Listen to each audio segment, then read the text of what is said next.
Yo, what up? This your boy Mellow Man Ace and Padrino. This your boy Chingo Bling. My name is Questlove. What's up? This is Method Man. I'm 50 Cent. Yo, what's up? This is Ice Cube. And you're checking out the Chino brothers right here. Keep it locked. Peace.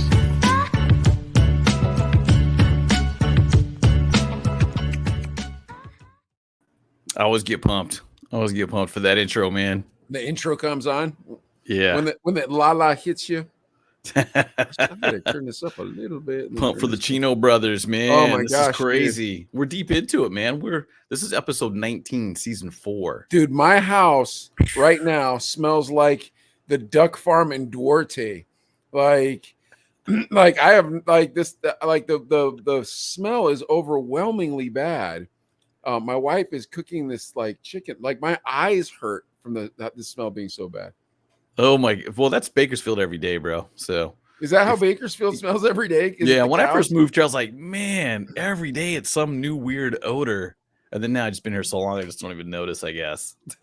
Wow, it's crazy, dude. How many days went by where every day was like a weird odor? And like how bad are you with weird odors? I should ask. It's months, dude. I would just like, you guys don't smell that, and it was like, oh, don't smell like it. Every day for dude, months. We gotta we'll say what's up to DJ Doc real quick. DJ Doc, let's go. DJ Doc. Ernesto was a riot. Yeah. This is gonna be fun. But it would be, you got the dairies up, I think in McFarland. So you get that downwind breeze, and it's just cow farms and stuff. And then you got pesticides because you got agriculture around here. And then, no disrespect, you got Oildale, and that's just funky. And that's like dude, is it like Tweaker Town? Do you think that's why so many people die so young in Bakersfield is because of the pesticides? I don't know, maybe, huh? Because people get sick and stuff from that stuff. I mean, it's bad, and and you get that odor, dude. And one thing, What up, Gavin? What's up, Gavin? One thing that's rough is when they shake the almond trees. All the pollen and dust goes in the air, and just everybody's like eyes are red and scratchy. The whole town, really? The whole town, dude. Yeah, it's just like, man, what are they doing to Bakersfield? Are they just trying to kill the town? Like, what's going what's going on here? Gotta work, man. Gotta work. But yeah, it's always something. I mean, agriculture. All right. Now tell me about Ernesto Gomez, other than he can't get his phone to sit straight. This dude been messing with his phone for like at least 20 minutes. I'm not even messing with you. Are you serious? Like I'm not joking, right, Ed? No, I see it right now, too. Poor Ernesto. Shout out to Oscar, Proud Entertainment, my favorite Chinos. Yeah, right on. Probably the only Chinos he knows. Right on, man. Thank you. And now Ernesto Gomez. Now I've known the name. There you go. For a while, and I've known the dude. And every time we talk about Ernesto, it's like, oh yeah, this guy's crazy. This guy's fun. This guy's super cool. You know, he's always entertaining and everything too. And we have this big thing called Village Fest, which is coming up in a couple weeks, and that's where I first met him. And people were saying like, "Oh, Ernesto gets crazy," and I got kind of nervous because I was like, "Oh man, this dude's gonna start stage diving or something." Why dude? Don't you bring him on, dude? So we can tell the story with you. Yeah. So without further ado, Ernesto Gomez. What up, dude? Hey. What's up? Hey, what's up, guys? All right, so hold on. Is that cool? I got it. I had to recommend because it's almost time. It's September 1st. When is a good time to start decorating for Halloween? For Halloween, that's a good question, huh? I'd say the next couple of weeks or now, dude. To those who actually like know me and been in my house, he's up year round. Is FYI. Oh yeah, and he's holding a lightsaber. By the way, I don't know if you noticed that. Oh, and he's holding a lightsaber. Yeah. Okay. Well, like now I think about it, I don't know, bro, because like Halloween, you got a lot of run up to Halloween. Because from the beginning of October, you got 30 whole days of run up to Halloween. Now, I will say this. In my neighborhood in Pittsburgh, it's called Polish Hill. The biggest holiday in the whole year is Halloween. All the neighbors come out. Everybody gets together. Like it's well renowned for that for you guys as well. Yeah. In general. You know. But anyways, what's up, Doc? I see him. What's going on? What's going on, guys? How you guys feeling tonight? We're good. Adley was telling a story about you. Go ahead. Yeah, just at the Village Fest a few years back, and it was kind of like, because Ernesto came up, he's like, "Hey, what's up, guys?" And he jumped on stage with us by the DJ, and I was like, "Should we be worried? Should we call security?" I mean, dude. And then Danny P was like, "No, it's Ernesto. He's cool. And it's just chatting. I was like, "All right, cool." And then like, yeah, he gets crazy, and I'm like, I don't want him falling off the stage or nothing. It's weird because I used to work for Alpha Media and everything else. So, I got used to it, and, I was still working up there at the time, and I think that's when I first met you. And I want to say we were throwing out shirts or something. Yeah, something on those lines. It was Village Fest. It was kind of all crushed into one memory. But, yeah, it's funny because they're just like, oh, no, that's just him. And I'm like, how am I? And then I started seeing videos of me, how am I? I was like, yikes, maybe I should drink more water. And Mike, just to fill you in on Village Fest, it's you pay $70 or whatever it is, $80, whatever, and there's beer sampling and food sampling. Oh wow, that sounds decent. It's one of Kern County's biggest events for Bakersfield. It's pretty much everybody goes there. Again, it's fun. I think tickets went up a little bit, but it's just a good time. It's all in safe fun, and I like it because it's one of those times where you see everybody outside of a wedding or a funeral. Yeah, I got you. Okay, yeah, that's nice. Yeah, you might see them stumbling a little bit, but it is what it is. I will say this about Village Fest: I'm so glad they got rid of the glass samplers cups. Oh yeah, you bring your glass around in a punch card, and they'd give you a sample, and they'd punch your card, and they did. But dude, because they used to give out glass ones. So at the end of the night, the parking lot would be filled with covered with glass. Yeah. A horrible idea. Drewski. What's up, Drew? Nobody that's a good point. A lot of people don't remember what happens the next day. But fortunately, I will say this, people who will attend this year who are going, it's their first year, several years, please find a DD. If you go to these type of events. Designated driver, dude. Yeah, oh, man, that would suck to be the designated. Well, can a 16-year-old kid get in? No. Oh, you have to be a grown-up? Your 16-year-old kid can pick you up after. Yeah, I know, but that would suck to be the designated driver or something like that. Yeah. All the free liquor and all the free food, and it's like, well, I'm not going to have any free liquor. Right. Well, we're lucky on our end because Mama Ernesto is not a drinker, but she even goes to events and she works the events as well. So she enjoys it. And she's been straight edge all her life. Oh, but nice. That's how it is because there's so much food. Their music's fun, especially when the booth's at. It's just a good time. It's all fun. It's safe. Think how much money Ernesto saved on Ubers with his wife. With his wife not drinking. That is nice. No, I'm sorry, Mama, which is the mother. Oh, your mom. Mom. I thought you were talking about your wife. No, moms. Let me say moms. And it's funny because, again, I was like, you sure the first year we did it years ago. So you sure you want to go? Just try it out. And she had a lot of fun. And again, it's as weird as this sounds, it's a family thing because my sister lives in San Diego. She comes up for Village Fest. Oh, wow. So it's a really good time, man. It's just, what's nuts, you guys? So I've lived on the East Coast now for almost 20 years. And I've driven across the country 5 times. I grew up in West Covina, Los Angeles. But I've driven across the country 5 times, right? I've never been to one of these country fairs that you see on television. You know what I mean? Like where the cowboys and all that stuff. And this weekend I'm going to Youngstown. And they're having their country fair, and it's the biggest country fair in Ohio. And it's the same city. Yeah, it's the same city where Phantom Fireworks is from. So their firework displays, are off the chain. I'm super excited about it. It sounds like a lot of fun too, man. I know. I'm hoping it's as fun as this whatever fest you guys are telling me about. What's this fest called again? Village Fest. Village Fest. It's kind of along the lines of the movie. There's a movie out there similar to it. So it's not those many games. It's just I think it's named after that.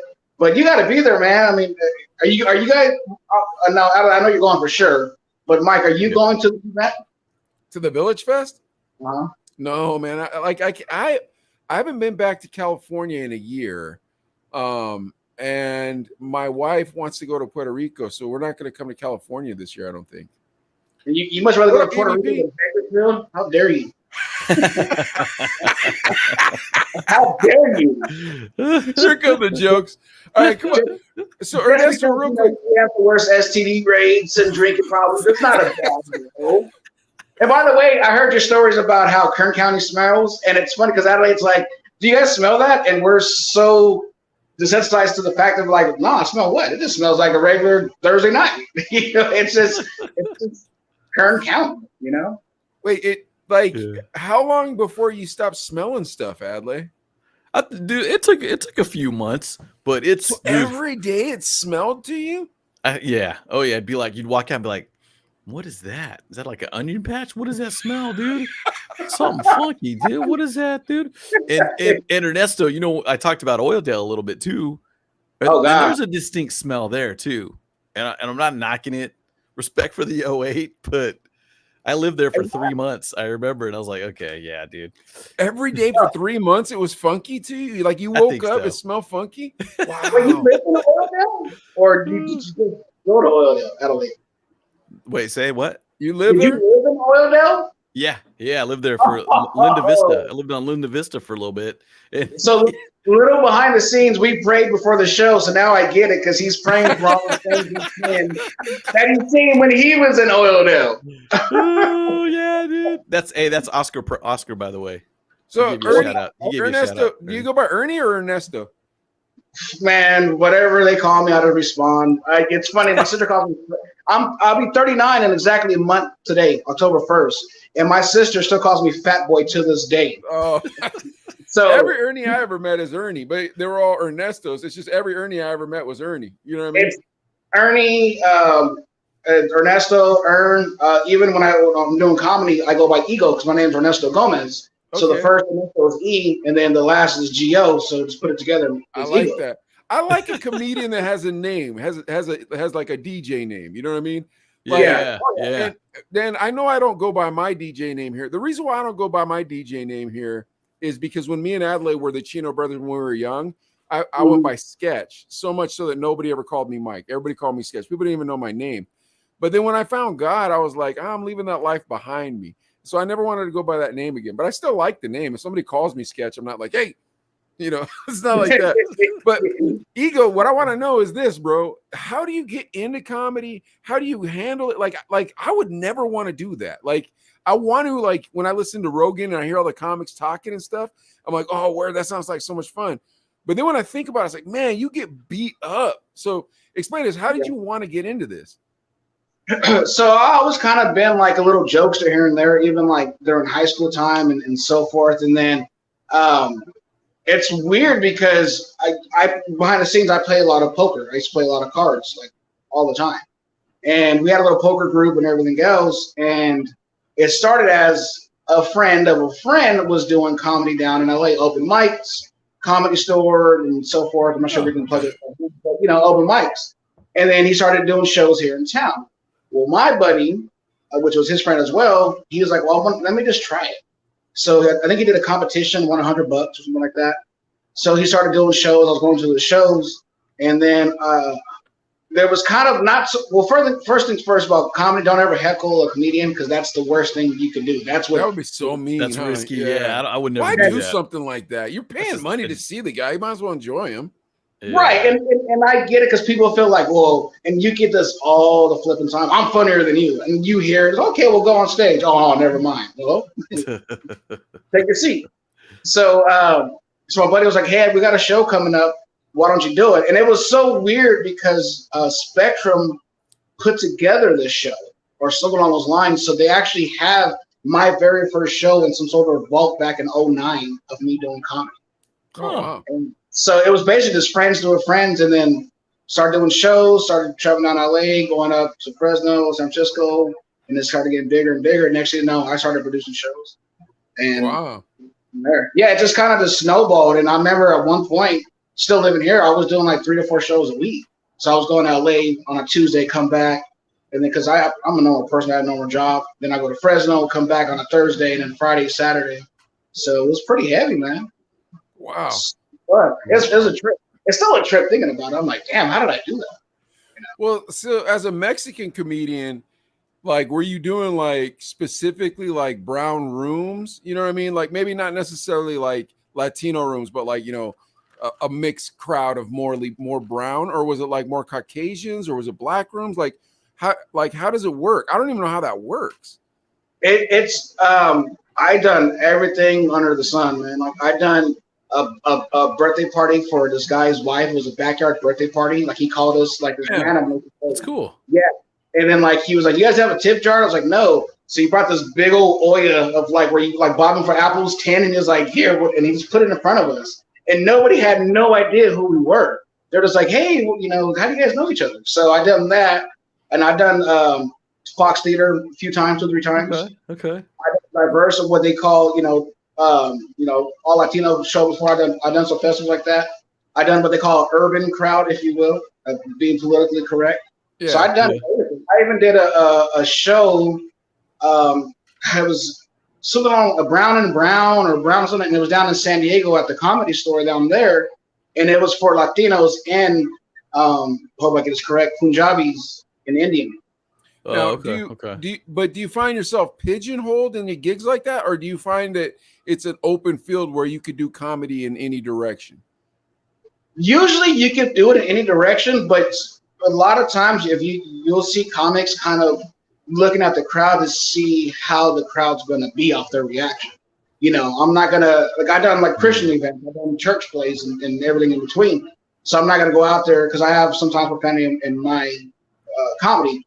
At the beginning, it was a lot, but then over the years, you start toning it down. You don't need all of that. So it just depends on the show. So like, a lot of Hispanic shows, which I've done multiple of them, they like hearing about our own culture and the things that, I almost feel like it's a cheat code to a certain extent. You know what I mean? Because there's certain inside jokes that you can throw in. Like, okay, so I'm married to a Caucasian who's from a very Caucasian place. She's from Fairfax, Virginia, and it's literally the wealthiest county in the country, right? Very Caucasian. So it's hard sometimes because we'll watch urban shows and I'll be dying laughing and she doesn't understand the joke. Now as a comic, that's got to be really hard, right? Like, because now you got to tailor yourself. Because think about it, Adlai. If he's going to the Inland Empire, he's going to Claremont, California, and he's like, okay, I'm doing the Ice House or the Funny Bone, whatever that is over there, and I know it's all going to be kind of suburban, yuppie-ish Caucasian people. Well, there's probably not going to be a lot of Saladito jokes coming out of his mouth, right? Like there's probably going to be more Johnny Depp jokes coming out of his mouth. So I guess my question is, does it keep you sharper as a comedian, understanding, okay, look, if I want to eat, I have to cater to every crowd? Or is it super annoying? Like, man, I just wish I could tell my favorite jokes. Again, usually you stick to what you know, because if you switch it up, it's not going to come out how you want it to. Now, in the world of comedy, they say you're not a real comic until you bomb, which means you go on stage, give anywhere from 7 to 10 or 15 to 20, and you get 0 laughs. When you get off stage, you feel like the way Bakersfield air smells. Terrible. Yeah. That's why I couldn't do it, bro. I couldn't do it. But that right there, people who keep going, then you're like, okay, you know what? If I can bomb in front of these people, then I can only get better. And then you just keep going at it. So I had shows where I got off stage, and people were like, yo, let me have your autograph. I said, I ain't nothing. But like, no, that was great. You're going to do something one day. And then I had shows where one of the worst times I bombed, and it was so embarrassing. We were down in LA. I bombed in front of my mom and dad. And it was so horrible. I remember I had so much nerves. And like, this was maybe 10 years ago. I was such a ball of nerves. And I got off stage, it was funny. My mom was still a mom. She said, don't worry. And my dad was like, no, about it next time. So we're on Sunset Boulevard. We're just cruising through. I tell him, pull over. He said, why? He said, pull over. So we pull over on some dark street, and I start throwing up on the street of Sunset Boulevard because I bombed. It was awful. Were you nervous? Were you nervous because your parents were in the crowd, or just because it was the venue itself, being in Sunset Boulevard? I think what happened, I got a slice of humble pie because and I would never mean to crap on any other comics. Kudos to every comic who's been on stage who bombed it well, because it's the hardest thing ever. It's miserable. You know, the top two fears is death, and then the first one is public speaking. That was you say what. And the comics that went up, they just weren't that great. They were getting the laughs, and I was like, and I was on a roll at one point. I was just killing shows, getting booked. So I was like, oh man, I'm gonna kill this, and I bombed, and I just was like, you know, try to hold back my tears in front of my mom and dad. My dad was an Army drill sergeant for 20 years, so I couldn't cry. So I throw up. I just threw up, and it was like, don't worry about how you felt. Okay, he goes, all right, let's look at some In and Out. So it was one for the books. But to this day, like, if I would never went through that, then I wouldn't have been like the comedian I became. Now you always can still learn what a comedy, you know. And it's funny because you're saying how like different crowds and everything. There is a lot of different crowds, but I'll say the easiest one who laugh at everything is mostly Hispanics and the Caucasians. Urban shows are more rough. Like you have to dig ditches. Yeah, you got to dig ditches. It's like DJing. Yeah, it's like DJing. When me and Ad were a club act, we had black clubs, bro, like real black clubs, and it's like, all right, bro, you got to dig ditches because these people aren't gonna dance for these two Asian guys, you know what I mean, who hang out with Mexican people like that. That ain't gonna do it for them. You got to think, you guys feel it though, right? What's that? When you're playing music and everything else, they don't dance. How does it make you guys? Like, how does it feel? Like, yeah, so I like that would be the closest that we would have is a train wreck to you bombing.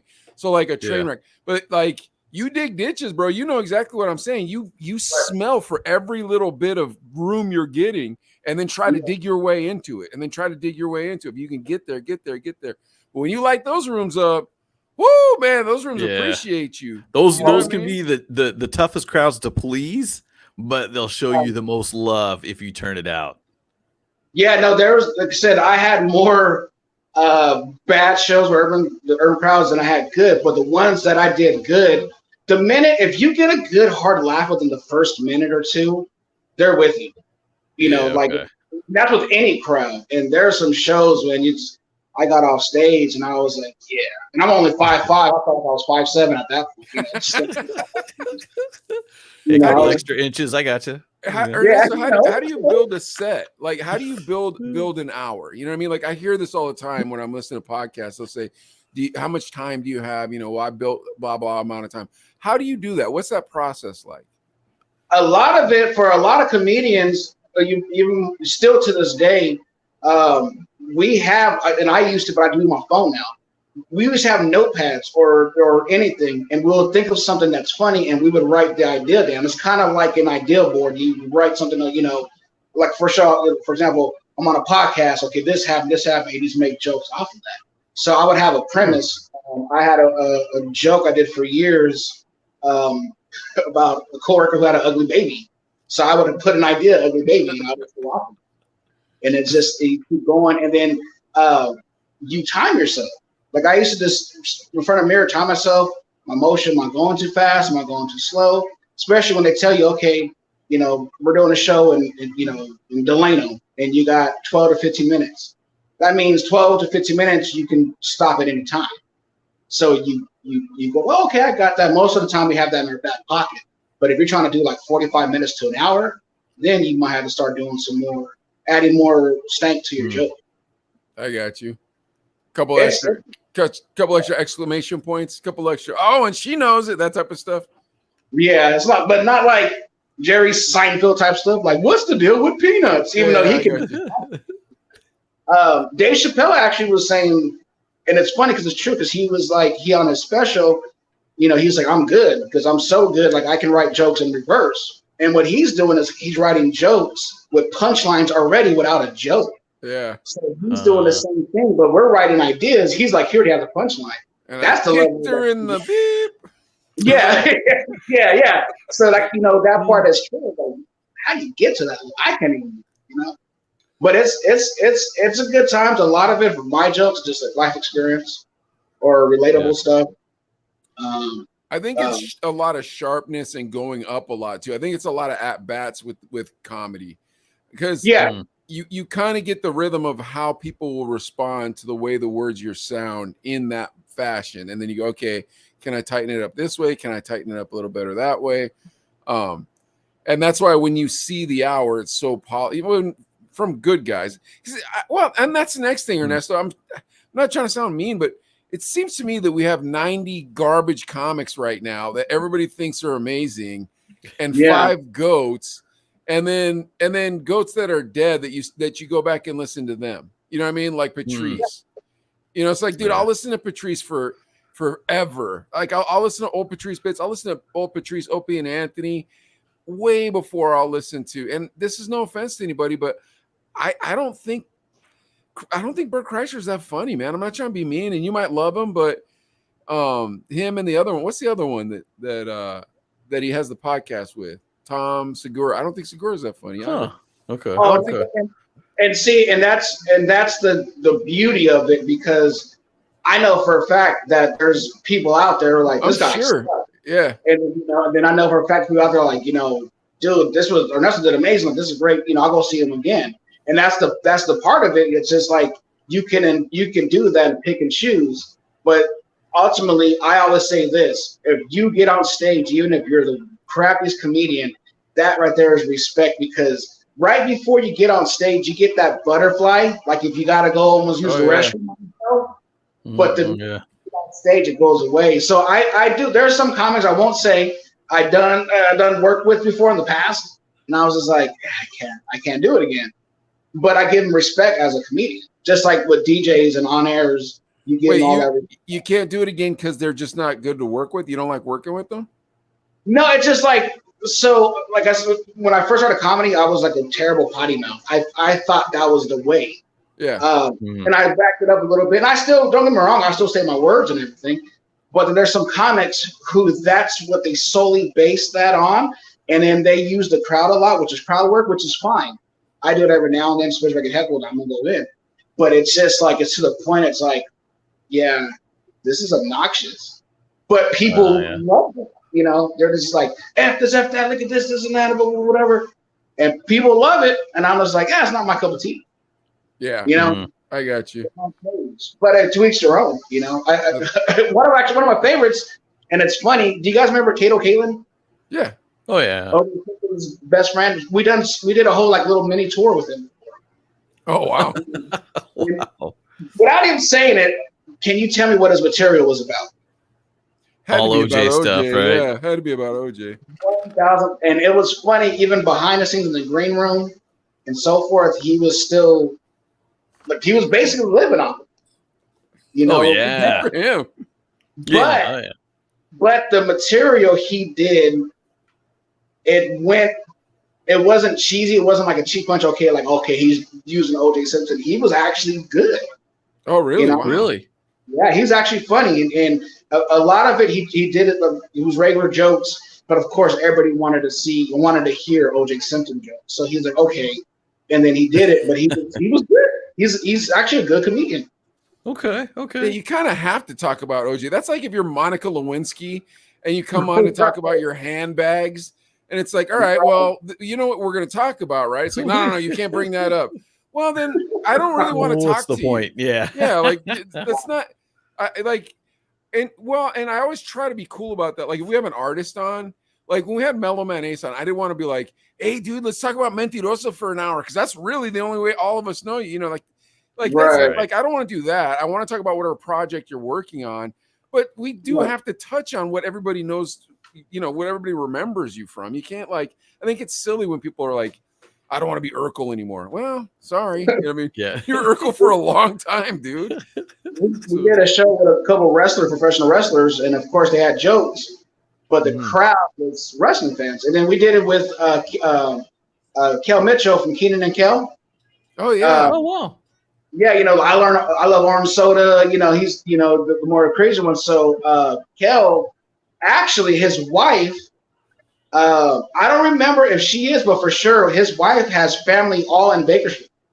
So wow. when we pulled him here for a show, he just stayed with his in-laws because his wife family is from Bakersfield. So it was great. It was one of the most horrible shows because the date of the show was at the Now downtown, which is a church now, I believe.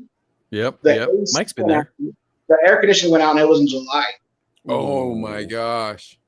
So it was a packed house, and drinks are flowing, and it's July in Bakersfield, which is what it feels right now. So we looked at the temperature, and it was like 92 degrees inside. While so we said, "Do you guys want to continue with the show or refund?" But because either way, we had to do something. So they ever said, "Screw it, let's just drink more and have a good time." Yeah, dude. The Nile, yeah, Mike, you've been there too. That's like that old theater. What about just like, I mean, even just let's go back a little bit, even to those shows where you're like, I mean, I just picture the first time going out on stage to tell jokes. The only people you've really tested the material on is probably friends and family. Yeah, and you're just like, I'm going out there and I'm going for it. I mean, because you've worked in radio too, so you're used to kind of being in front of a crowd. But I mean, that first experience, I mean, just getting the that was I done comedy before radio. So my first show, I was finding ways to get out of it. I was like, no, let me not. I don't want to do this. I don't want to do this. And then someone said, just do it. And it was actually pretty much how every comic gets their start. It was in a bingo hall. Oh, bingo hall? That's kind of cool. So we didn't have we didn't have a stage. I think we maybe had like some sort of wood pallet with a cloth over it, or something, if I remember right. It was maybe like 3 inches high, and that was our stage. So instead of like lighting in the background or curtains, we had the bingo numbers. So that was my background, and it's on Spectrum. I gotta find it, but yeah. But I also too, my first show was a lot of my friends and family. It was half and half. Oh, that's nice. Yeah, but it was the most memorable one because I had a buddy who didn't laugh at anything, and he showed what up. A jerk! No, he doesn't laugh at anything, and he showed up, and I was like, I thought you had to work. He goes, oh no, I can't miss this for the world, blah blah blah. And he was actually, not to brag about myself, but he was actually busting up laughing during my set. And that right there, the fact that I got him, I was like, yeah. Okay. All right. So I've always heard this about comics that they get jealous when they see like another comic take off real fast. And there's a lot of comics who've taken off, you know what I mean? That like aren't I'm telling you, there's a lot of not talented comics I hear on podcasts regularly, on big podcasts regularly. Right. Like, what is that? How does that work? And does it bother you guys? Like, what is this? How does this work? If there's people who are coming up that I know, more power to them. Like, look, if you're putting the time, actually, I'm gonna throw his name out there. You can look him up. He's actually really, really good. His name is Trent Babb, and he's out of Hanford, California. But this man, funny, I had him on a show last year. One of the funniest comedians. He's this Caucasian guy, white guy, and you see him, you think he just works at Home Depot part time. He's killing the scene. He's actually getting picked up more stuff. Now he's even, I believe, he's doing like auditioning for shows and stuff. And he's really, really good. So I know him personally. Like, actually, we talked more on the phone. Like, we hung out before. So that makes me happy. The fact that someone I know personally is actually feel like they're going the right direction. I never really was one of those comics who got jealous, but we have worked with some big names. I don't want to call them out. One particular, we were bringing to a show here in Bakersfield, and first off, he was quoting us way too much money for how much he wanted. And secondly, we started hearing stories, and one story in particular, he was in Chicago, and there was a show that happened every Sunday where it's two guys that host this show, and they're hilarious. Well, he thought he had a stroke, and he do whatever. So he went into, I guess, to the manager's office and said, "Get these two off the stage because I'm on a headline." And they're like, "What do you mean?" He was mad because they were basically saying they were funnier than him. So he was trying to make them get off stage. So when they said no, he tried to curse them, "Don't ever go to the show, blah, blah, blah, blah, blah." So that right there does happen when comics get too much big of an ego. they start thinking they can, say, oh, I can do this, I can do that, So it just that happens. But jealousy part, nah, not really. That's good. Yeah, yeah. Hey, what about like you're talking LA and going all these different towns and everything? Is there a scene here in Bakersfield? Yeah, actually, there's a huge scene in Bakersfield, and that's another thing too. I'm glad you brought that up. There's a well. It's called the Well. It's a bar. Mm-hmm. They do a lot of comedy there, and I've been seeing them a lot of shows. Even people from LA doing shows up there. So every Thursday, actually tonight, they have open mics, but it's like a free comedy show, and you get comedians from like up north, Fresno or Hanford, some of LA, or around that area, and they'll come just to do this open mic because it's well put together. Tumblr always has something like once a month. That's a brewery. They have great shows. There is a huge comedy scene in town. There's other shows here and there. There's even a comedy scene in Tehachapi. So it's called Mountain High Comedy, and they put together real shows too. So there's a lot of comedy in Bakersfield, but people don't know it or they overlook it. Yeah. Okay. Yeah, because I feel like there's like these open mics. I mean, you get 10 or so comedians to actually do sets, and because there's no money, when you say open mic, that means free. Like nobody's getting paid, right? It's kind of excuses for guys to get out away from their misses for a couple hours. Oh, I'm going to practice on some jokes, and they're just having beers.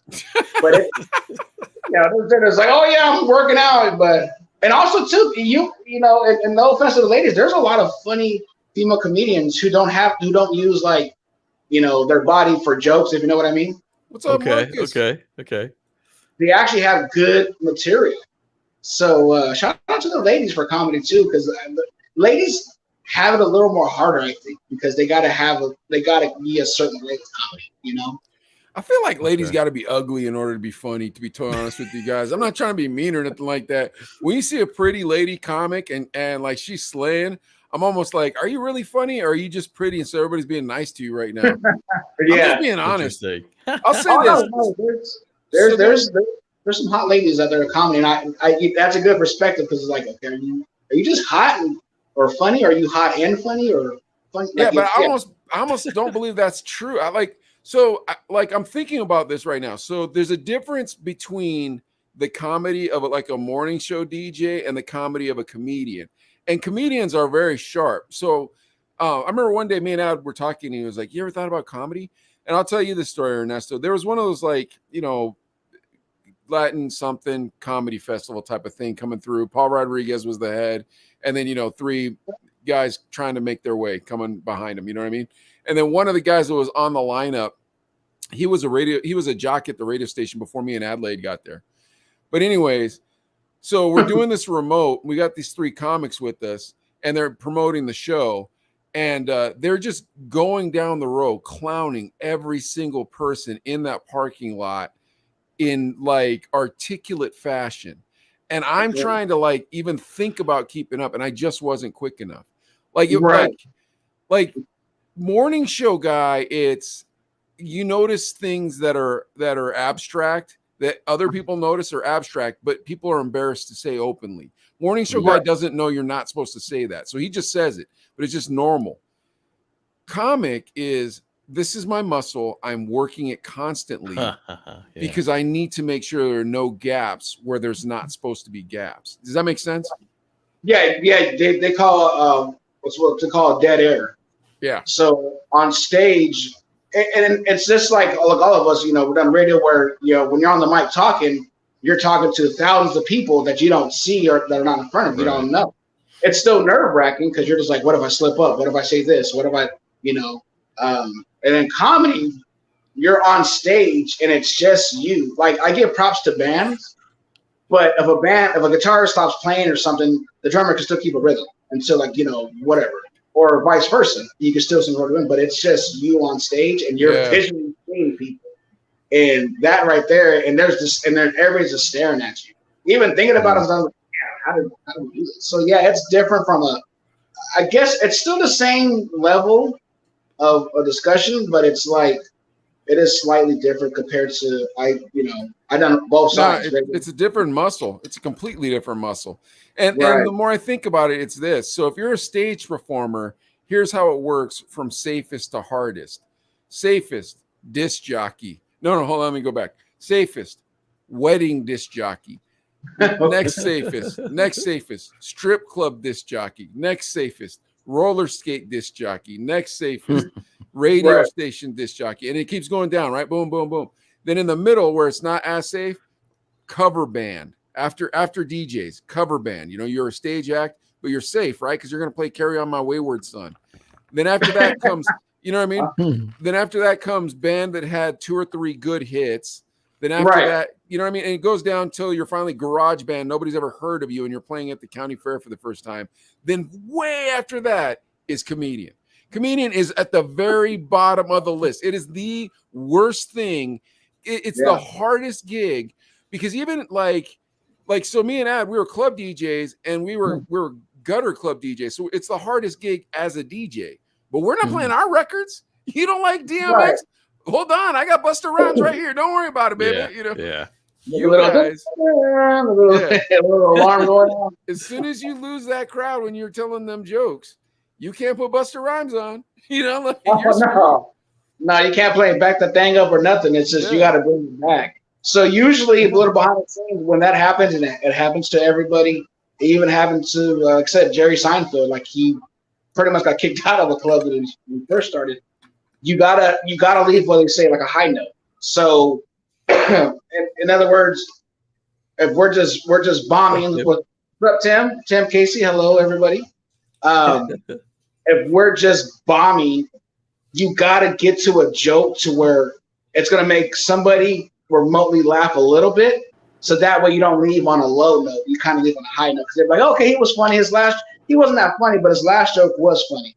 So that at least they don't look like a crap. You know what I'm saying? So just like if you're playing music, you got to keep going to get the crowd back on the dance floor. And it's along those lines until when you start getting them, you get back into rhythm. But you kind of just got to keep going.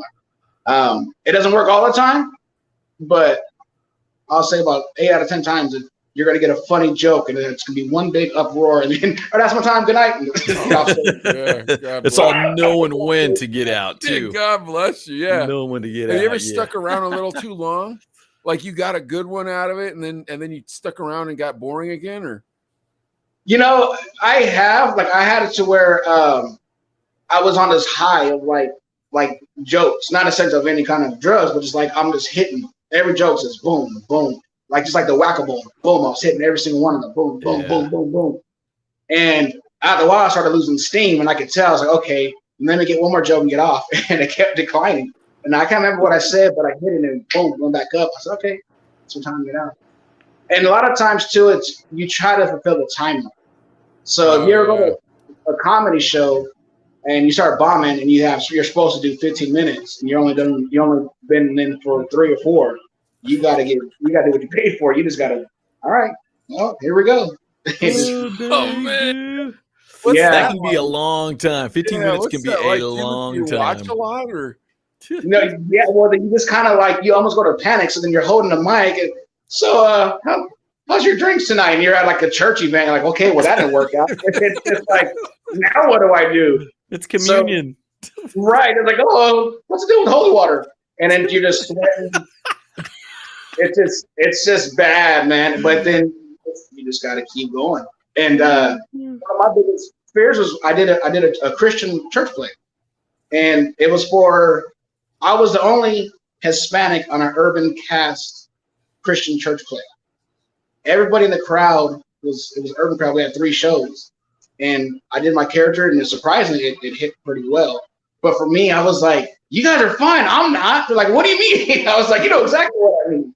And then it was like they were laughing about it, but it was nerve-wracking because they're like, how they accept you. But you know what you get yourself into. All said and done, at the end of the day, it's a challenge. You did good or bad. The fact that you still went up there and did it, that's something you can hold on. It's not really something you do for chicks either. I'm going to say this. Surprisingly, if you're funny and you look like me, it works sometimes. Like if you're not good looking at all, you'll be all right. But you'll be all right in comedy. Yeah, when it comes to chicks, because you'll if you're funny, girls will laugh. But if you're ugly and they're not funny, then you might as well just never come back into comedy and just not even do it. But yeah, it's not all the time, but it's. I mean, you can be any type of funny, no matter what you do in the world of radio or anything, and they like it. So. No, I got that, but here's the thing: when you're coming up, trying to be funny, and you're not funny yet, you're just funny, and you're not getting any chicks, and on top of it, no chicks are admiring that. Versus when you have a club and ain't nobody show up, right? But you're still a DJ. It's like, man, look, man, we're trying to get this club off the ground. I don't know if we're gonna get to, but we're still DJs. Chicks still like that guy. Chicks still like DJs. Chicks don't like comedians that don't tell funny jokes. Funny. Yeah. But they like DJs who don't have clubs. You know what I mean? Like if you got turntables and you are a DJ, it's like, well, I had a club. I might get a club next just to have a girl. Well, Ernesto's in it for the art. Yeah, that's not for the chicks. For the art. My comedy, wouldn't. I would have had like 18 kids by now. That was the case. No, yeah, I would argue that. I would argue I can't imagine most comedians aren't in it for the art. I can't imagine any comedians in it to meet girls. I cannot say that about DJs. I can say that a bunch of garbage DJs are in it just to meet girls, and they suck at radio. They suck at music. But what are you going to do about it? It's cockroaches in your attic. You got to deal with it. That's true. I mean, if you're a horrible comedian and you're still trying to come up, and you're just stuck with saying that, you're right. You guys got turntables. They're like, oh, we're playing something. It's the same thing as like when you're like, oh, you're a comedian, tell me a joke, and it's like, okay, I'm on the spot. You guys are DJs. Oh, well, mix me up a song. You're like, we're at Starbucks. I don't have nothing on me. What do you want to do? Just go, okay, well, let me edit this real quick. So wait. So you'll just be chilling in line at Starbucks, and if you're talking to somebody like, yeah, I'm a comedian, and they'll be like, tell me a joke. So I don't really try to go that route because I feel it's kind of cheesy. Like, oh, I'm a comedian. Like, I feel like, oh yeah, I work with this guy. But if we're talking to somebody or like, friends who don't know or just like randomly, like Village Fest, perfect example. I don't know why this, what we're talking comes out and they're like, what? You're not funny. Tell me something funny. I'm like, what do you want me to say? That's not funny. I'm like, no, I'm asking. What do you mean? I'm just talking to you. No, get out of here. So it just depends, man. But I have had situations like, well, tell me a joke. And you're just like, all right, well, okay. So you pull it off, and then they're like, "Well, that's not funny." It has to be like an atmosphere, You're Have you ever met some cat and he was funny like around the homies and whatnot, but then he just sucked as a comedian, like he just couldn't get it, but he was as funny as the days long when he was not on stage? Yeah, he's actually your guest right now. So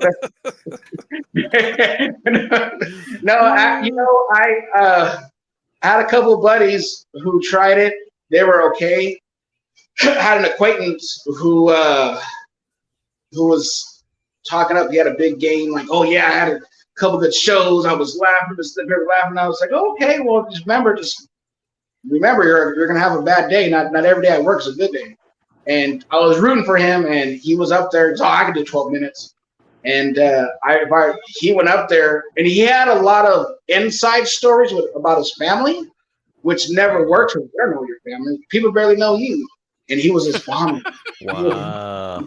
Bombing. So a lot of like small comedy shows, we have what they call the light. It's either from a phone or a small flashlight. It's when we light you or you get lit, you have like a minute or two to finish up. So I think it was 12 minutes. I think we lit him like at 5. It was like, you ever get secondhand embarrassment? Like where you feel embarrassed for this person? Yeah. It's super awkward, and you're just like, oh my God, yeah. And then it's kind of like in baseball, someone hits a home run, everybody comes back, they're all high-fiving them. You do the same thing. I'm like, oh man, good job. Hey, it could be better, but next time. But you're like, bro, you suck. But you can't do it. Did you do that? No, no, like I said, I would never because again, I had crappy shows. I know what he's been through. I've been there plenty of times. I heard a story from Kevin Hart.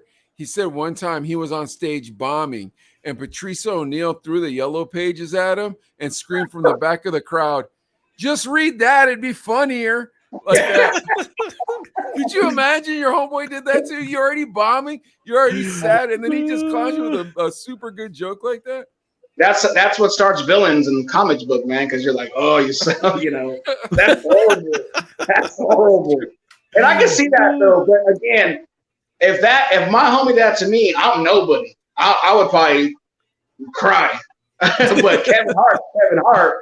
So he can get away with a crappy show or two. Even like Dave Chappelle, all those cats can. It just depends who you are. But comedy, it's a good time. It's fun. It's stressful at times because, especially too, when you're just like, oh, okay, I'm the third act going up, or I'm headlining, and then you go over your set, and then it sucks too when you get what we call a dead crowd, where every comedian is funny, every comic's funny, but there's nobody laughing. This is the gosh. You're like, okay, you're going up. You got 30 minutes. They go, okay. So what do you do? Oh my gosh, that'd be brutal. Did you, when you started getting into it too, were you like, man, this is a lot of planning? Were you shocked by that? Yeah. Oh yeah, because especially too, and you're like, well, if it's around town, you know what club is what you're Democratic. But if it was out of town, you don't know what kind of club this is or who this, I did there's a place called the CCOs or the Chicos, and it's up there towards Fresno, and it's just a pizza place. But it's cool because they made it to a comedy club in the back. And I didn't know that crowd, so it's just, you kind of got to prepare. Okay, if this doesn't work, we're going to try plan B. If it doesn't work, I'm going to try this or this and that, and crowd work to get something, And then I started becoming a promoter, so I started running my own shows, and that was 20 times worse. Looking at the comedians, figuring out to pay the venue, how much you're paying them, and so it's stressful. I was like, I want to be a comic. Oh my gosh, dude! And you're still moving forward with it too. You still doing stuff? You doing like I'm doing a lot more writing now, to where I'm teamed up with a group called Hectic Films here in town. Okay, we just shot a movie in May called Naked Zombie Girl, which is about a girl who's naked killing zombies. How cool is that? So she doesn't like wearing clothes, or what's going on?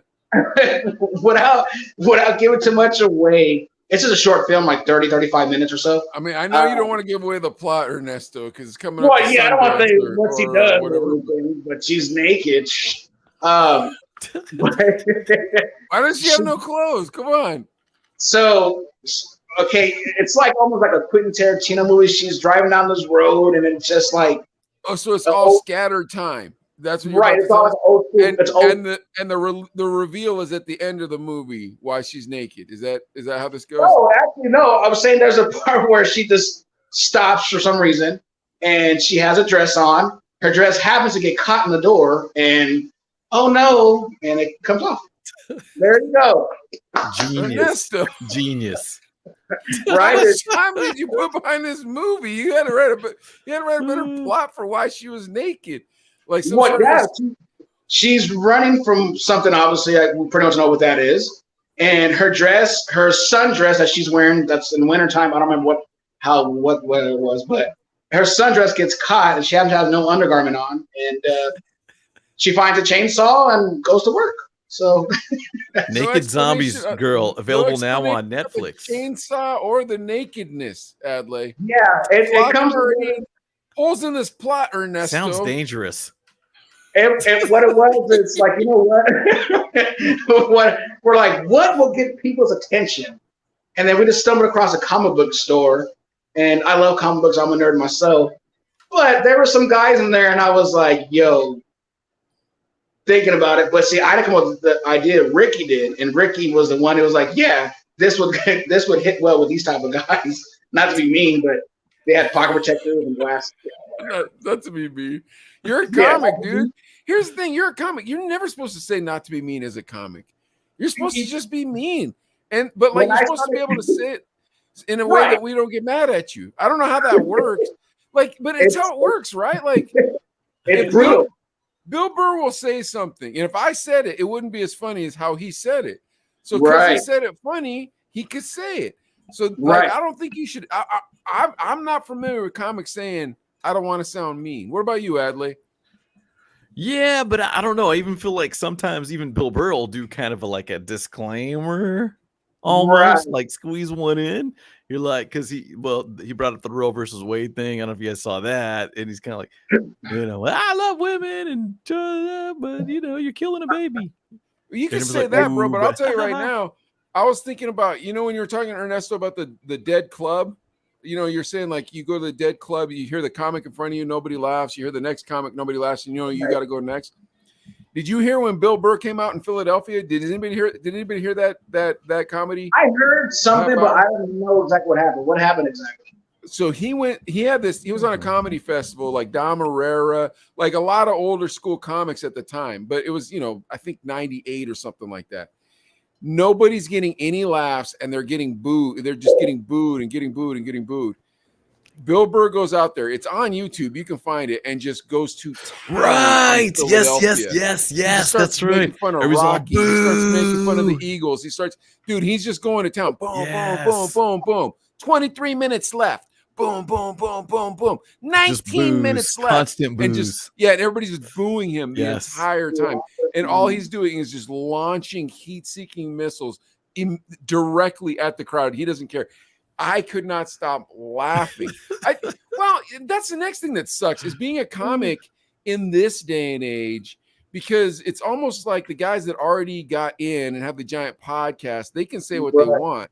If you're trying to be a working comic, man, that line you got to tap dance between, that's got to be horrible.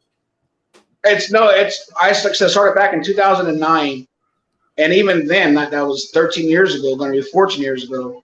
You could say a lot more what you could say now, because nowadays it's to the point you could say something it's offensive, but not terribly offensive, but it's a joke, and people will just run with it. And it's kind of like, no, it's just a joke. It's just comedy. But this offend, and it's a fine line nowadays. That's why a lot of comics sometimes it gets nervous. Like there's still funny jokes out there, but it's almost to where if you say something automatically, you'll get shut down. I came to the point, I'm like, look, I said it, whatever. This is a joke. If you're offended, so be it. Even like, Hispanic clubs, like, we tend not to get offended by anything. I think you're going to be all right. I think Latino clubs and primarily Mexican American clubs too, because like if you come to the East Coast, sometimes, man, you get people and you're like, why do you have that stick up your butt so far? Why do you think you're so important? Like, stop doing that. Enjoy yourself. You know what I mean? Like, I feel like in the Southwest, you're pretty safe. Like people, because people talk like that in the street. Like that's how normal people talk. You know what I mean? Right, and that's how it is. California sometimes is rough. Even Bakersfield has a pretty rough crowd, but if you get along with them pretty well. One of the most memorable times I was in the audience wasn't even part of the show. I was just enjoying comedy because I love comedy. And you go to a comedy show, laugh, loosen up a little, shoulders. And the comedian says something about you, okay. If they keep going, then it might get it annoying. Okay, so be it. But I remember sit in the back of the club, unless you're a dumb. If you're dumb, go ahead and sit in the front of the club. You're gonna get clowned. I sat next. It was me and my buddy actually who got me to comedy. Brian Ross. He lives in Oregon now. But next to us was this guy and this girl. Now this guy was an older Hispanic fella, bald-headed, black shirt tucked in, black jeans creased. You could tell he'd been around the block a few times. Wait, how big was his mustache? Was it covering his mouth? No, he had a goatee. He had a goat. Okay, like a nice tight goat. Yeah, like all this was. He's got the tres flores in the.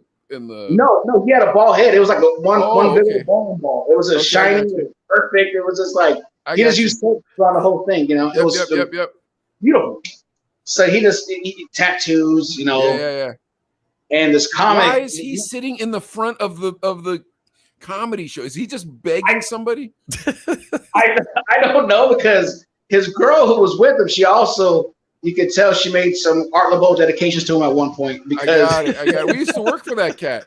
We worked for Art Laboe. So you guys probably know him. Who knows? Yeah. But a comic said something, and this guy, the guy like kind of like chuckled, but like a smart like chuckle, like whatever. And then the comic heard it, and he seen him, and he said something to this guy, and this dude started flexing in his seat with his eyes wide. He was so frustrated, so mad, and his wife. And I'm next to him. I'm like 4 feet away from him. His wife was hitting his leg with her hand, like, relax. Chill. Oh, yeah, she was laughing. She was commenting. She was laughing to kind of ease, laughing at the comic, like, ha, ha, ha, ha. Like, it was the most awkward, like, it was an awkward laugh because it was funny, but then the guy noticed and he reamed on this guy for like another 5 more minutes. And I swore, like, ooh, honey, you don't want to go back to jail. Come on, chill. Yeah. I'm tired of calling her. I don't want to talk to him no more. So it was so bad. Like, he kept going. And when he got off the stage, I was like, yo, he's dead. He's waiting behind the building for you, man. I'd be careful. it was because how do you know where that line is? Yeah, I don't know about like, that. Where's that line bro? where you're like, okay, I went too far?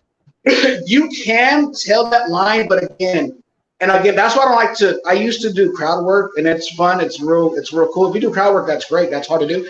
But I kind of stopped doing that because sometimes there's shows where, and I've done it, where everybody's sitting in the back of the club or in the middle, and then you have like 50 seats in front of you that are empty. So you tell people, we're not going to perform until people are coming up because we want to see. I got to do crowd work. Yeah. Right. And then we're telling a bunch of jokes to people, out beyond yonder. It doesn't work. So that's where I don't try to do that. And I kind of tell the comics, I'm like, hey, these people went up. I made them come up. So, easy on it. Because that's why people don't want to sit up front because they don't want to be bothered. They want to just, just like, a hip hop artist or a musician, he's like, oh, if you have a good time, make some noise, this and that, blah, blah. And like Steve Harvey said, like, you scream. I pay to go see you. Like, you tell me a joke. Quit using me as a joke. So there's some lines I know I probably crossed, but it's in a tasteful manner. Or I buy if I feel it. Like I bought people beers before. I'm like, hey, don't buy them a beer. Buy her, because you could tell there's that tension. If you're good at crowd work, you can be the meanest person. Like when you look at Russell Peters and he does that crowd work. Bro, he goes to work on, he and just talks about their sex life, makes fun of their Asian names, whatever it is. And guess what? He's so funny, he gets away with it. That's the trick with comedy. You have to be a monster if you want to say something crazy. You know what I mean? And even just doing crowd work, just for the people that don't know, right? That's where you just, it's off the top. It's like a freestyle for comedy. You're just like, oh, what do you do for a living? And then you clown her.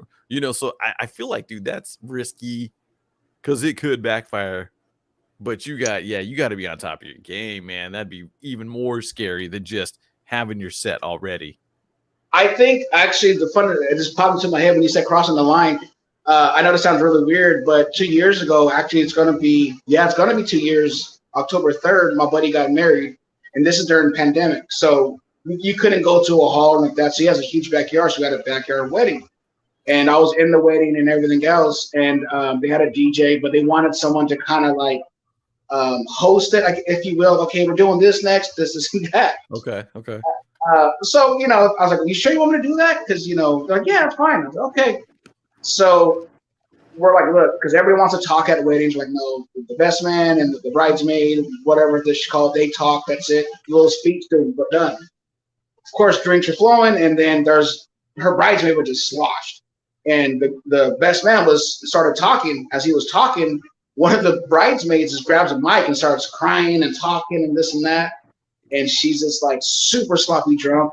So I grabbed the mic back from her, and I guess to me it wasn't that bad. But I grabbed the mic and it wasn't horrible. And I said was like, yikes, somebody's gonna take her home. And that's all I said. And I don't know why. My buddy's wife now came up to me, pulled me to the side. She goes, that was very disrespectful. You said in front of everybody she's crying. I said, because she's drunk. They're like, no, she's crying because of me. She's crying because of you. I said, she was crying on the mic, and she grabbed the mic from the best man. She was like, no, you need to apologize. So I'm not apologizing. Then all the bridesmaids come to me, and they're like, you made her feel bad. You made her feel stupid. I was like, well, don't grab the mic. She wasn't even supposed to talk. There's no logic. Yeah, Ernesto, that's a wedding, bro. Ladies get all weird crazy. about that type of get stuff. all emotional and stuff, too. That's well, crazy. they get all weird about that type of stuff. Wait, so did you take her home? No. Here's why. Because if I would have tried, okay, she would have been crying probably during, after, and before everything. No, actually, I apologized to her, and for the longest time, I was like not upset, but I was bothered by her. I was like, you made the mistake. I played off it. Nothing horrible. I didn't say she's a slut. Nothing rude. I just said, well, someone can take her home. Some people laugh, and some people are just like, oh, I can't believe you said that. So for months, I was like, whatever. But we're actually, one day we were at a restaurant. She was there. I was there. She brought me a shot, and we talked. So we're cool now. But we don't talk about that day because I guess saying someone could take her home just like dropped her down so much. Wasn't even bad. But I guess that's crossing the line. Yeah, it wasn't very nice, Ernesto. You're not supposed to say that to ladies at a wedding. I would have been the guy that I would have laughed. Oh my gosh! You know what would have been dope is if he would have been at your wedding, Adley, and just let him cut loose on that wedding. That would have been the best day of my life, dude. Oh my god! Just listening to this guy pop jokes at your wedding. Oh my god! I would have. If I get married again, I'm actually ordained, and so I can actually marry people now, and then do a comedy show right afterwards. Well, they're gonna have it would have been more normal than what I saw that day out at prom. Wait, what's what happened on that day? I'll just say the person that talk a lot about it, but the person that I lived in Oildale with, that was her. Wow. Tell you what, man, there's a lot of married cousins there. If you don't know about Oildale, Ernesto, here's the thing: Adley's wedding was like one of those events that like people all remember being there, but no one talks about. I bet. Am I right or am I wrong? I'm not trying to be mean, and I always feel horrible when I say this. I feel horrible. I'm sorry, Adley. I don't want to be mean by any stretch of the imagination. No, it's can I ask where the wedding was at? Oh, it was Oceano, but not Oceano. It was like kind of Grover Beach, but Oceano right there. Do you know what Oceano is? Go by the trucks, all the 4x4s go to camp. Yep, that's where the dune buggies drive up and down the beach, and like the little 50cc motorcycles drive up and down the beach. And Adley and his wife did their vows like down by the ocean, right? But all of us sat at the beach house that they'd rented. And so we couldn't hear her the whole time. Plus, there was motorcycles going back and forth. Hold on, Ernesto. Hold on. Because this isn't the weird part yet. Then this white lady with dreadlocks and just like tattoos from her neck all the way down her body walks out there. And she was the priest. Oh, and by the way, I forgot this part. Exactly. Yeah, I forgot this part.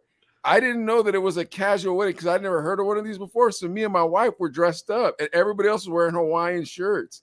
But I was wearing a tie, and like my wife bought a new dress. I took her shopping in LA because we're in California. I'll take you shopping in LA for Adelaide's wedding. You wear a beautiful dress, show off. We show up. Everybody looks like they're at a luau, except for me and her.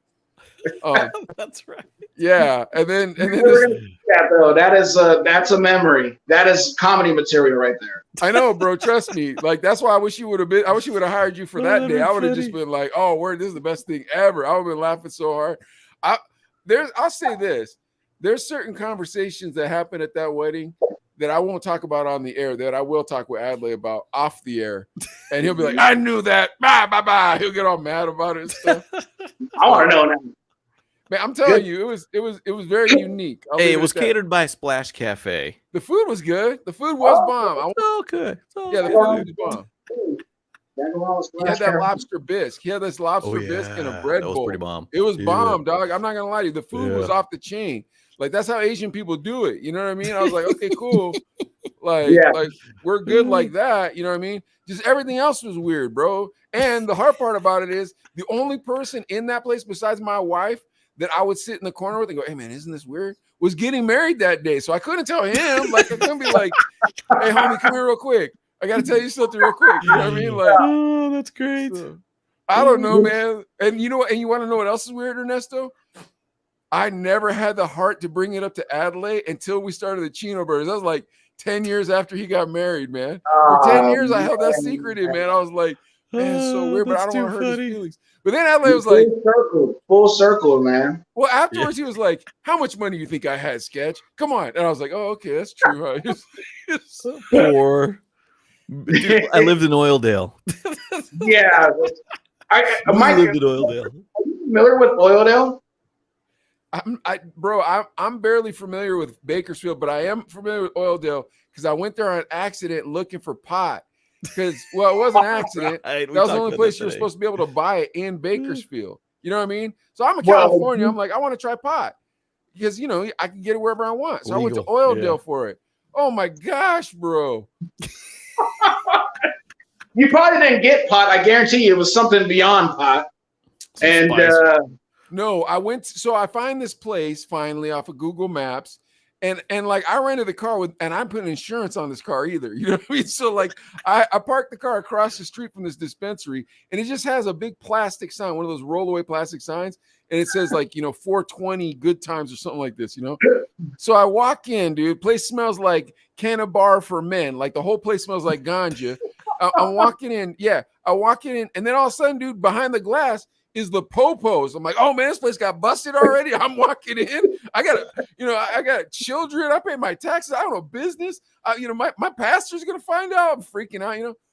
And so homeboy's like, hand me your ID. So I'm like, okay, cool. So I hand him my ID, and I start looking, and dude, this dude wasn't a cop. He was 2.5, bro. He was a freaking security. But he fooled me because he was dressed up so much like a cop that I thought he was a cop. Well, I started getting mouthy when I knew he wasn't a real cop. You know, I'm like, hey, man, can I get that ID back or what? You know? And he's like, well, they're changing shifts, so it's going to be about 15 minutes. And I was like, all right, well, is this a medical place or is this like a regular place? And he goes, it's a medical place. And I was like, well, I don't have one of those IDs for the medical. I just have a regular driver's license. He goes, well, you should know as a cannabis user that you're not supposed to be questioned as whether or not you need this for medicine. And then I was like, well, I take partiality you calling me a cannabis user. I'm in California. I just want to try it, you know? But anyways, so homeboys tell me I got to stick around for another 20 minutes. I'm like, bro, my car is parked across the street and I did not get the insurance. I'm not leaving it there for another 20 minutes. Give me my ID back. So he's like, no. So I'm like, no. So I get my car. I drive over to the radio station. Where are you working at this point, Adelaide? Was that iHeart at that time? Yeah, I think it was iHeart. But anyways, so I go to iHeart. Adelaide's got a button-up job though, like a grown-up job. He's not a disc jockey. He's not a wear like a button-down shirt. Yeah, he had to like be a grown-up. So, but I show up and I'm like, hey man, where do you buy weed around here? And everybody's like, and I was like, I just figured because it was legal, you guys thought it was normal. But nobody did. That's how I found Oildale. Sorry, Ern, but yeah, that's no. Hey, so Oildale, you probably had weed, and who else knows what else was in there? Like it's so bad, you know how because Bakersfield, California in general has a lot of like homeless people asking for money. Oildale's so bad that you go to a gas station, the cashier asks you for $1. It's really like, like, hey man, $1? I'm like, look, I just want the Skittles and the 7-Up and get out of here. It's pretty rough. And they got a little bit better. I can't say that on never mind to that. It was a nah, bro. When I was there, there was like a 73-year-old homeless Indian dude. I was like, I've never seen this in my life, bro. Like every 73-year-old Indian I ever met in my whole life was fiscally responsible. Where did they find you to bring you to this godforsaken land, sir? Yeah, it's funny because Bakersfield has its moments, and people perceive Bakersfield however it is. But Vice, the show Vice, actually did a show about oil for 30 minutes. Seriously? I swear you can YouTube it. I gotta look that up. Okay. Yeah. So Vice, type in Vice oil, whatever, and it was showing that like how racist it was, and I was like, damn, I didn't even know that. I've driven down the street plenty of times. I probably got like beat up or something. And so look it up. They didn't do one on Bakersfield. They just did one on Oildale, and it was on Vice. The show itself. Like Okay. good. But before you go weed shopping, Mike, you got to watch that Vice. I'm never going weed shopping in Bakersfield ever again for the rest of my life. I don't care. It's not worth it, dude. Like, I'll say this, Ernesto, I don't know what your relationship is with THC, but like now it's pretty much legal across the world. You know what I mean? But back in the day when you could only get it in California, I would go to MedMen over there specifically because, like, I was in like, I was in Pasadena. I'm like, Pasadena's a nice neighborhood. Find a dispensary. I'm like, okay, cool. Go to the dispensary. There's some chola behind the counter. I'm like, no, man, I'm not into this. Like, I'm not buying weed for real. Like, I'm not 15. Like, when I'm 15 in West Covina, I get it. I got to buy it from a cholo. That's how life works. I'm a grown tax-paying citizen now, ma'am. I would expect you to not have tattoos on your neck when I'm trying to purchase my, recreational or whatever. That's why I went to MedMen. And MedMen, you paid more though, Adley, because it was like the Apple store, and people treated you real nice, and like they had all the different strains. They told you what everything would do. Like, and I went to MedMen. I was like, look, I just want to be laughing at Chappelle more, a little hungry for ice cream, and a little bit more spunky for my wife. And they're like, okay, these gummies right here, sir. And boom, dude, they had them dialed all the way in. I'm like, how do you do that? Just gotta do it, man. But Bakersfield had Buck Owens and Corns from here. Yeah, right. I mean, like well, Bakersfield's a fascinating town, Ernie. Yeah, no doubt. And the hip hop DJ scene in Bakersfield is mind-boggling, as we found out from this podcast. But yeah, the marijuana there, no thank you. All right, Adley, you want to do some news stories? Yeah, we got to hit off some news stories here. So, all right, Ernesto, we want your 2 cents on these. Guest. So how this works is, Adley's going to read some news stories. We're both going to make fun of them. But since you're the guest, you get to pick which story we're going to choose, okay? So Adley's going to read you some stories. You tell them which one, all right, Ernie? Okay. Okay, so story number 1. A New York City police officer caught on video hitting a woman in the face. So, Abercrombie sparks tweet storm over normalizing obesity. And DC Comics releases special covers for Hispanic Heritage Month. And it backfires spectacularly. So, those are all good choices. I know, punch in the face. I wonder what she Wait, do we have a music one? Was there a music one? Oh, we got some music stuff too. I got okay, now the Fugees reunion tour was canceled over Praz's federal charges. What? A newer artist, DaBaby, DaBaby he can't denies fill an arena. Yeah, his show denies his show was canceled over low ticket sales. Yeah, you can't fill arenas anymore. Yeah, and then Drake confuses fans as he calls 2020, quote, the hardest year in human history. And that's got some really good Twitter responses too. So those are all good too. So what are you feeling, Mike? Because I don't know. I like that Fugees one, but I like doing a music one after you do a weird one. Doing weird ones first are always good because it gets you all pissed off. And then when you get to the music. Hispanic one. What DC Comics? Oh my gosh, here we this go, one's dude. crazy. This one's hilarious. And let's see. So this one, DC Comics released covers for some books to honor Hispanic Heritage Month, but the ham-fisted effort backfired on the company very quickly. Twitter users began complaining that the Hispanic Heritage covers appeared to simply show some superheroes with Hispanic food like tacos and tamales. Now, quote, DC Comics really said Hispanic Heritage means putting tacos in the characters' hands, and that's it. It's just weird all around. And quote, another quote, DC Comics wants you to know Mexican superheroes go around doing hero things while carrying a bag of tamales. And I'm just going to explain what I'm seeing in the picture here. And I talked about it with Mike earlier too. And you might know these characters, Ernesto, because you're a comic book person.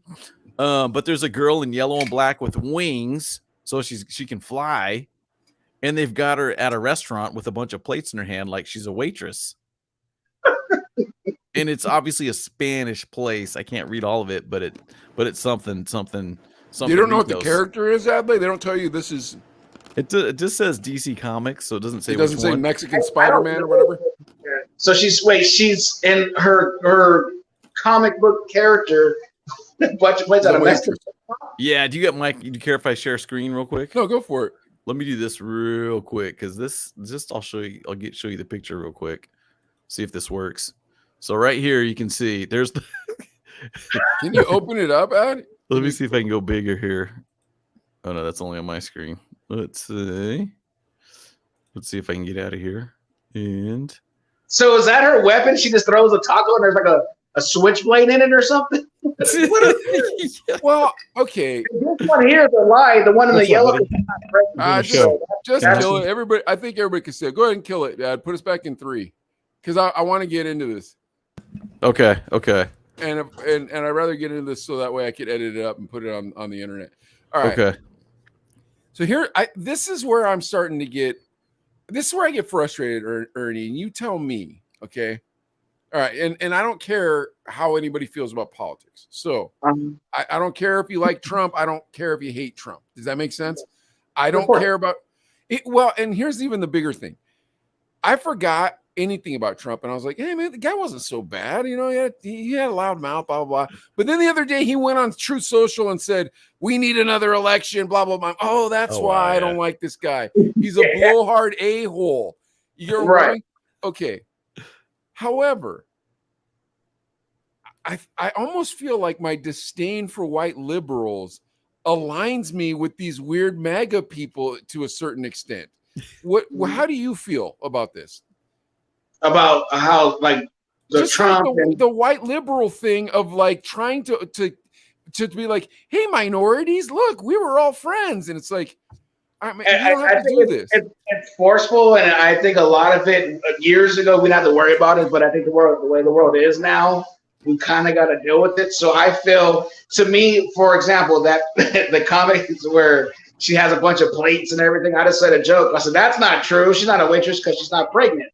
I think someone I think if someone who was white and hears it, they're like, oh, you shouldn't be saying, you know, I don't know. That's the problem, is when the white person tells me. I've never had a brown person tell me. If a brown person tells me, hey, Mike, man, that was a little over the line, bro. Come on now.